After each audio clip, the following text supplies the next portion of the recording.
Be mindful of how we use social media. It's not just about the platforms themselves.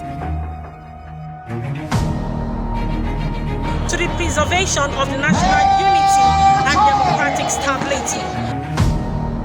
Water is life, water is an essential service, and then we must have to carry out the residents. Local communities are not only vital to the growth of society, but they also form the bedrock of humanitarian development.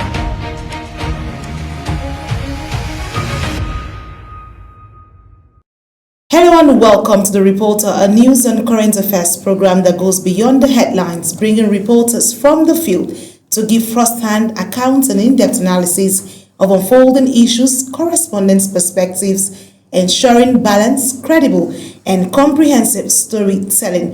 Welcome once again. I am Anyete Patrick. The federal government has arraigned suspects linked to an alleged coup plot before the Federal High Court in Abuja. The defendants were brought before Justice Joyce Abdulmalik on charges bordering on treason and terrorism. Ubong Usoro has the rest of the story. The federal government has filed a 13-count charge against 6 individuals, including 2 retired senior military officers and a serving police inspector, over an alleged plot to overthrow the Nigerian government. The suspects are facing charges ranging from conspiracy and treason to terrorism financing and failure to disclose security intelligence. The arraignment, which took place at the Federal High Court in Abuja, is part of ongoing efforts by authorities to prosecute those allegedly involved in the 2025 coup plot. At the court premises, emotions ran high as family members of some of the defendants reacted to the proceedings. Wife of an alleged terrorism financer, Tina Omaro, broke down in tears, appealing to authorities to have mercy and expressing concerns over the prolonged detention of her husband. She appealed to the government for mercy, urging authorities to consider the plight of her family. I said my husband is a civilian, not a soldier. How come? They said they did not know anything. Since then, my children is not going to school. They don't want to throw us out of the house. They are just there. Nobody to help me. The case, which is expected to continue in court, could have far-reaching implication for national security and governance, according to observers. Ubong Usoro, Global TV News. And joining me live in the studio is Ubong Usoro to bring us up to speed on how that turned out in the court. Hello, Ubong. It's good to have you join me. Always a pleasure to join you. I know this has been in the front runner, a whole lot of concerns, but I want to find out, is Nigeria facing a real threat of internal destabilization, or is this alleged coup plot being overstated from what we've seen following the trial of the suspects? Yeah, I think that it's coming more to light now, because if you remember when the story first broke, the federal government denied the story, that there wasn't something like that.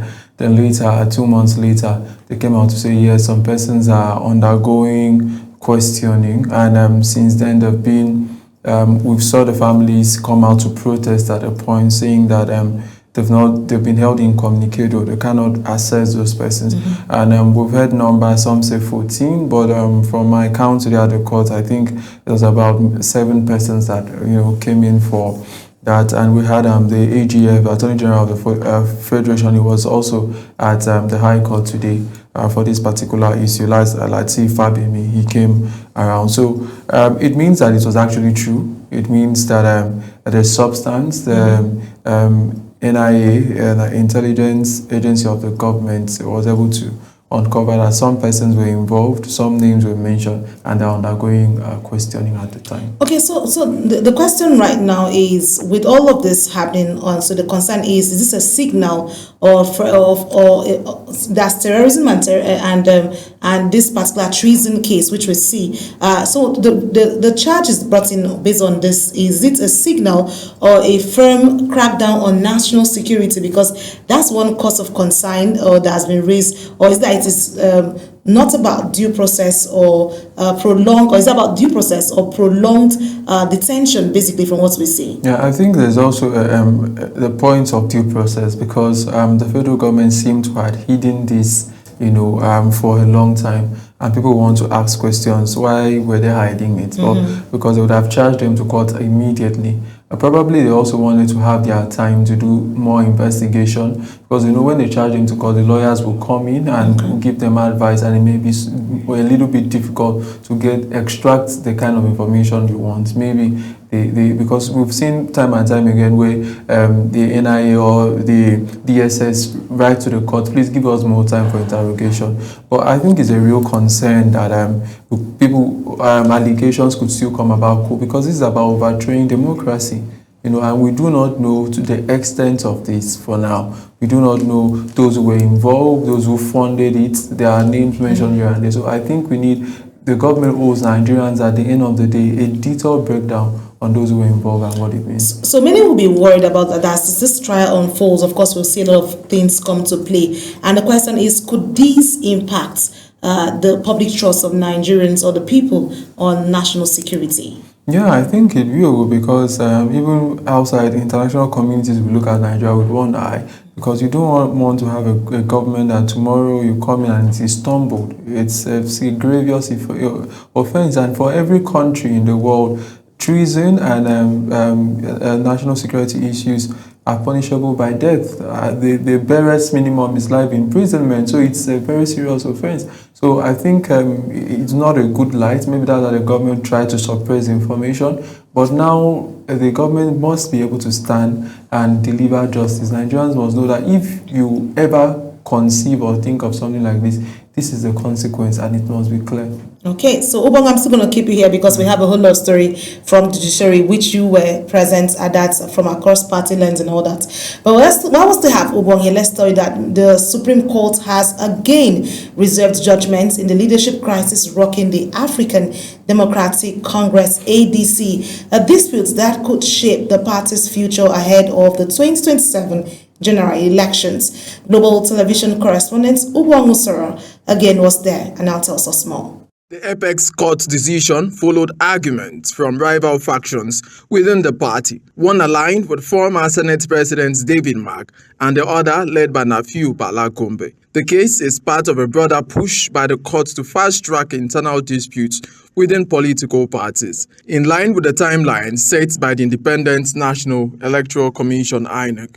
The ADC legal advisor, in his remarks, stressed that the appeal before the Supreme Court raises critical constitutional questions, particularly on whether courts have the jurisdiction to intervene in internal party leadership disputes. We are hoping that the Supreme Court will help to sustain democracy in Nigeria. The crisis has continued to deepen tensions within the party, with recent developments raising concerns about unity and structure.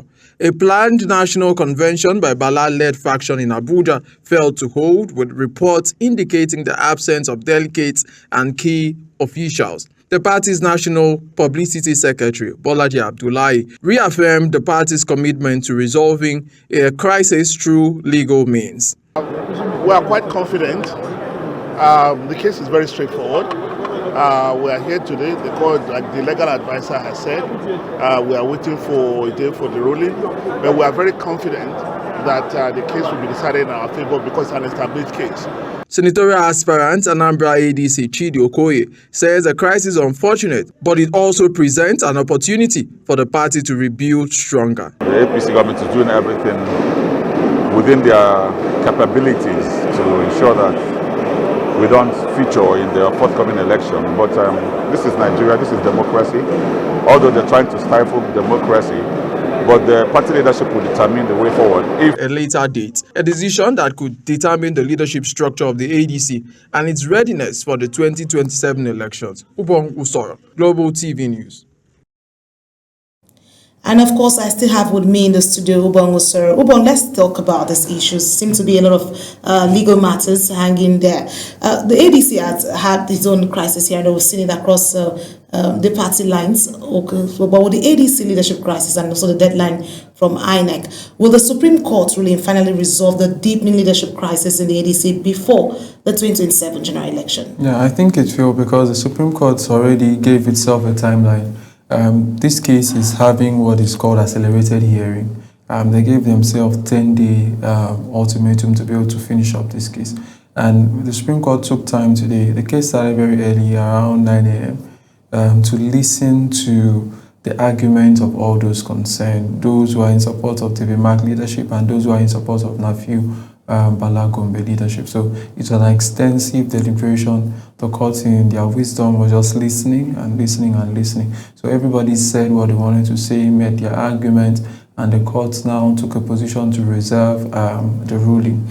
So what it means is that they are going to have a time to sit down, study all of this argument, look at precedents, what are generally accepted before they'll come out with a ruling. So we should be expecting a ruling. We cannot give the court time, but already the court has bounded itself by the ultimatum of 10 days. So in less than a few days, we should see the position of the court, and that will be respected. You know, so for me, I'm looking at this internal crisis within the ADC, and for once Nigerians think they have one formidable opposition party, the ADC, following the alignment and measures from the campers who left or defectors from different. So my question to you basically is how can the ADC overcome its internal division and become for one front, following the factions they have ahead of 2027? Will this internal crisis not eat them deep while we wait what the court ruling will be like? No, it will, because internal crisis is the reason why people like Bauchi State Governor Bala Mohammed has not defected yet, because some lawmakers, if you defect to the APC, can you contest election in 2027? We've seen this kind of position before with the APC in Rivers State, where they lost top to bottom because they had issues with the courts. And we've also seen with Zamfara, where they also lost top to bottom. So you do not want to win an election and the court say you did not win at the end of the day and gives it to this person who came second, almost handing the person your victory, which we've seen the court do time and time. So the right thing would be to get settled with the court. And I think there's still time for mediation. Nafiu Gombe Bala and his group should be spoken to. I feel the ADC did not realize that this will go this far at the beginning, because they would have conceded. He said you promised him deputy national leader of the party, Northwest. So why not give it to him? Okay, so the question lies: who wants to miss out in 2027? Because if they don't fix their house, there's no way the other people or the Nigerians will accept them as a united front, because we want a united front that can actually handle the affairs of the nation. We're still talking about party issues and also the legal matters around them. Let's also turn our focus, while Obong is still here with us, where the Supreme Court has reserved judgments in the legal battle over the leadership crisis in the People's Democratic Party, setting the stage for a decisive ruling that could reshape the party's internal structure. The Apex Court took the decision after hearing consolidated appeals and cross appeals filed by group members of the opposition party, following conflicting judgments from lower courts. Still, Uba Musara was there for Global TV. The dispute stems from earlier rulings of the Federal High Court in Abuja and the Court of Appeal, which nullified the PDP convention held in Ibadan and upheld the suspension of some key party officials. Among those affected are A.K. Ajibade, ACN, and Senator Samuel Enyawu, whose suspension became central to the legal tussle rocking the party. While the PDP is asking the Supreme Court to intervene on grounds that the matter is purely internal and outside the jurisdiction of the courts, the respondents insist the lower court acted within the law. In a cross appeal, Senator Samuel Enyawu and others are urging the Apex Court to set aside parts of the judgment that validated their suspension. After adopting written arguments, the Supreme Court reserved judgment to a date that will be communicated to the parties. Reacting, the PDP National Publicity Secretary, Ini Ememobong, urged parties to remain calm and optimistic. Therefore, like the learned senior counsel said today in court, the court plays a critical and central role in our democracy.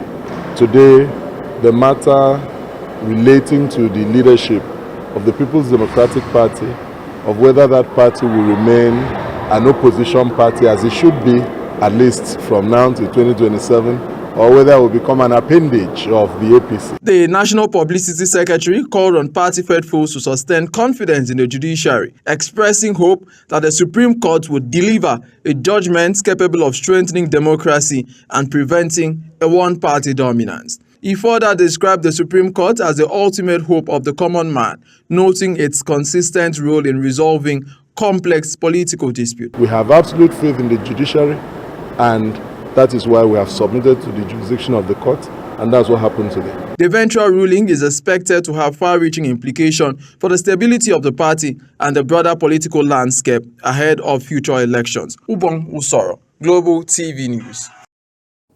Well, there you have it. The PDP also having their own drama playing out there in the court, and everything's still burning at the Supreme Court. But let's quickly get this out. With the Supreme Court now reserving judgments for most of the opposition parties, right now with the case of the PDP leadership dispute, what direction could this ruling take for the party's internal structure and unity? I think now everybody is waiting for the judgment, because the judgment will determine the direction of the party. A few courts agreed that the Abdurrahman-led faction is legitimate. Supreme Court may say they are not. So whatever direction the party goes, is where the leadership of the PDP tilts towards. So everybody's thinking and hoping that it favors them. Okay, well, I hope that it favors them. Let's hope that this finds a way and they find a balance to it. Thank you so much, Ubong, for your time on The Reporter. Well, there you have it. A whole lot of stories happening, from party crisis to the coup plot that played out there, where the federal government is saying they will not take the chances to ensure that there's national security in place and everyone is sure and trusts the national security of the nation. United Kingdom Prime Minister Keir Starmer is facing mounting pressure to reason after explosive new testimony revealed that his office may have pressured civil servants to fast-track a controversial diplomatic appointment, one that ultimately had to be cancelled due to ties to a deceased American financier linked to serious crimes. The appointment of Peter Mandelson as British envoy to the United States is now at the center of a scandal that raises serious questions about due process, accountability, and whether the Prime Minister misled Parliament. Our correspondent, Deacon Michael, tells us more and also brings us in-depth analysis on that story. What began as a quiet diplomatic appointment has exploded into the most serious threat to Keir Starmer's premiership. Earlier the week, Ollie Robbins, the most senior official in the Foreign Office until he was dismissed last week, delivered testimony that directly contradicts the Prime Minister's account of what happened. I'm sorry to harp on. Peter Mandelson was not denied vetting. The recommendation the UKSV report, in the case of the Foreign Office and half a dozen other departments, makes a recommendation on the basis of findings. That's then assessed, and a decision is made by the department by a capable, experienced and expert team. So I didn't think I'd better go and find out whether people who've had some particular risks highlighted in a UKSV report have then had that information shared with the Prime Minister or with any other minister, because to do so would immediately have opened up the box of the vetting system, which I hold to this hour is an important part of our national defences. Robbins was referring to Peter Mandelson, a senior Labour politician with decades of influence in British politics. But Mandelson has a significant problem. He was a long-time associate of Jeffrey Epstein, the American financier who died in custody while facing sex trafficking charges. When Mandelson was being vetted for the role of British envoy to Washington, independent security officials reviewed his background. What they found was damaging. His connections to Epstein's men's security clearance should be denied. That should have been the end of the story. But last week, the UK Guardian newspaper revealed that security officials had recommended denying clearance, and Downing Street apparently knew nothing about it, or so the Prime Minister claims. Many members across the House will find these facts to be incredible.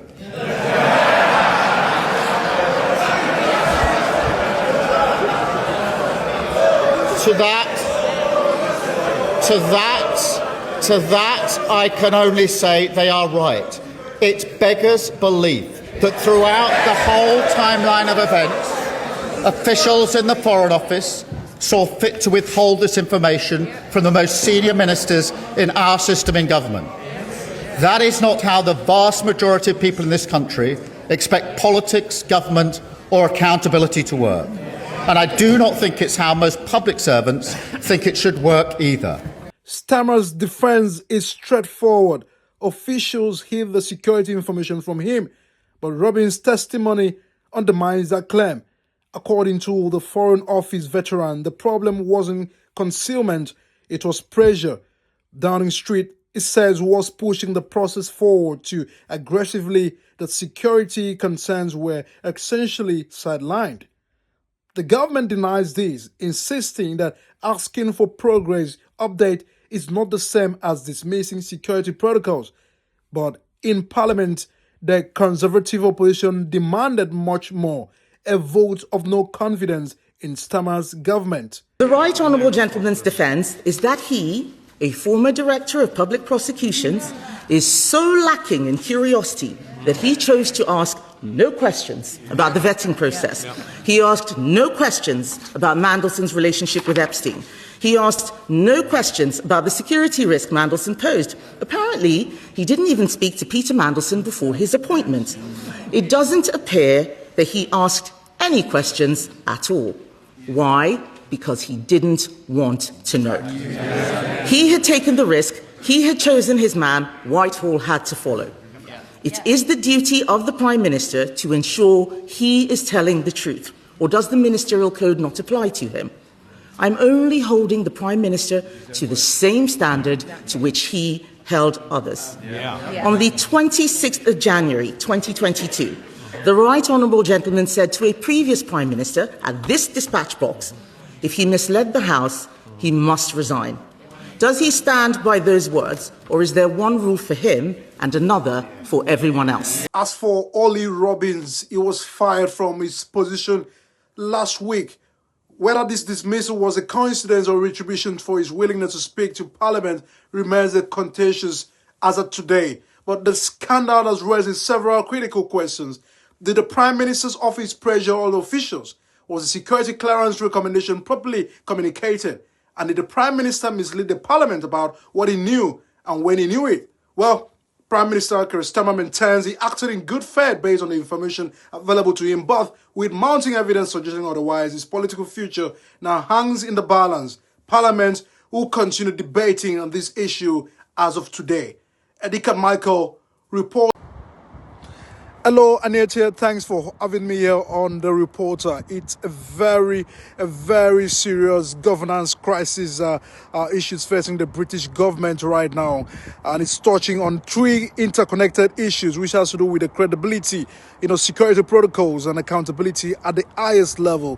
When you look at what Keir Starmer himself has admitted, over time, Keir Starmer has said and has acknowledged that he made the wrong judgment when he picked Jeffrey Epstein's friend, Peter Mandelson, as a UK ambassador to Washington. When you look at the battling barrage of calls for him to resign over that scandal. Now, the Prime Minister is actually being straightforward in his argument. He says he did not know. Starmer said he would have withdrawn the appointment if he had known that Peter Mandelson had failed security check. As he was trying to explain why Mandelson was given the UK's most important diplomatic job. Starmer placed blame squarely on the Foreign Office officials who said they failed to tell him about the security concerns and what Mandelson's appointment was involved. But where there's a credibility issue becomes serious, where Starmer is attempting to set the record straight after repeatedly telling lawmakers that due process was followed when Mandelson was appointed. Though he has actually apologized for his error of judgment, he denied misleading in Parliament, which is usually considered a resigning offence. Now, this matters because if you look at the public opinion, about 53% of voters believe he has been dishonest about the whole affair. There's a majority of the country questioning his honesty on a major government appointment, and the commentary from observers is brutal. It's far from ideal for a Prime Minister to plead to the House of Commons that he has not lied to MPs because he didn't know what was going on in his own government. So the real credibility trap is in this. Starmer's credibility is on the line because if he didn't know, it was his job to know. It would have almost have been better if he had not known about the vetting and actually approved regardless. So it's a very difficult situation for Keir Starmer to control, but many people are pushing it so hard on Keir Starmer for his recognition. But let's look at the security angle, to all of this story, where you get to know that it's more complicated, concerning about issues of security first. There was a clarity. What the security concerns is about Robinson State it was told the risk vetting officials identified did not relate to Mendelssohn's relationship with Jeffrey Epstein, but instead surrounded the links of Mendelssohn's New Shortard lobbying companies. Now, when you look at the context of all of that, the formal security vetting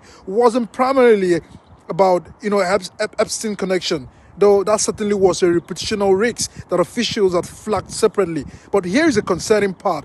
Robbins told lawmakers that there was a very, very strong expectation from Downing Street that Mendelssohn needed to be in post and in America as quickly as humanly possible. So Robbins said security vetting was underway, but not yet complete when he took up his job, about 2 weeks after Mendelssohn's appointment was announced in December 2024. Now, what this tells us is that Downing Street, the government of Keir Starmer took a decisive attitude to the security vetting process and the actual vetting assessment. So Robin said that he was briefed that vetting officials considered Mendelssohn a borderline case and were leaning towards recommending that clearance be denied. But Foreign Office officials have decided that those risks could be managed or mitigated. So they're actually answering the questions directly. The Downing Street ignored the security warning. So the evidence suggests that they created an atmosphere of pressure that effectively had sidelined proper procedure. So there was no proper procedure in all of that due to some of the pressure that was given from the government of the day. So it looks that there was an internal factor. When you look at all of these fundamental issues and the questions that have been, that has lingered over all of this. So whether the officials felt compelled to sign off Mendelssohn despite their own judgment because of that pressure from above. So there is a look of a real accountability issues, and when you look at all of that. So Robinson accountability is where the governance crisis is deepening, because it's not just about one bad appointment. It's about how power operates at the top of government. So when you look at UK, Keir Starmer has fired up the top official of his civil servant, Ollie Robbins, within hours of revelations just that was coming up last week from the Guardian newspaper. So this narrative was clear. Robbins was responsible for not telling the Prime Minister about the security concerns. Case was actually going towards that direction. So when you look at the legal action over this, it might be that it gets too much of a tense in the process. But when you look at all of these contradictions, the Prime Minister's account, Robin's account, everybody's account, who was to tell the Prime Minister?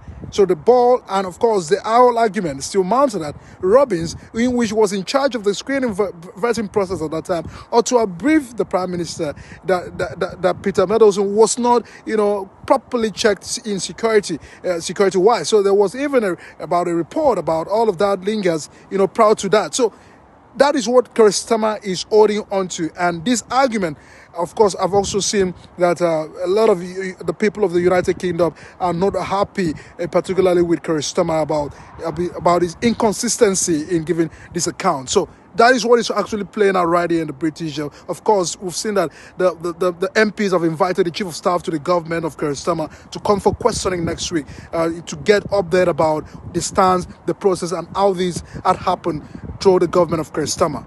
Thank you, Aniatia. Well, that brings us to the size of the reporter. We look forward to seeing that we bring you more insights or stories in terms of in-depth analysis onto you every time we come on the reporter. Don't forget that Global TV is on DSTV channel 365 and StarTime channel 276. Kindly follow us across all social media platforms using @Global TV NG. I am Anieti Patrick. Thank you for watching.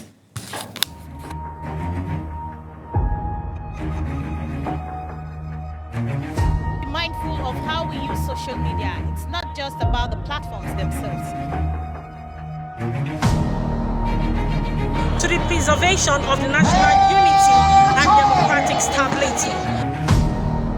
Water is life, water is an essential service, and we must have to carry out the residents. Local communities are not only vital to the growth of society, but they also form the bedrock of humanitarian development.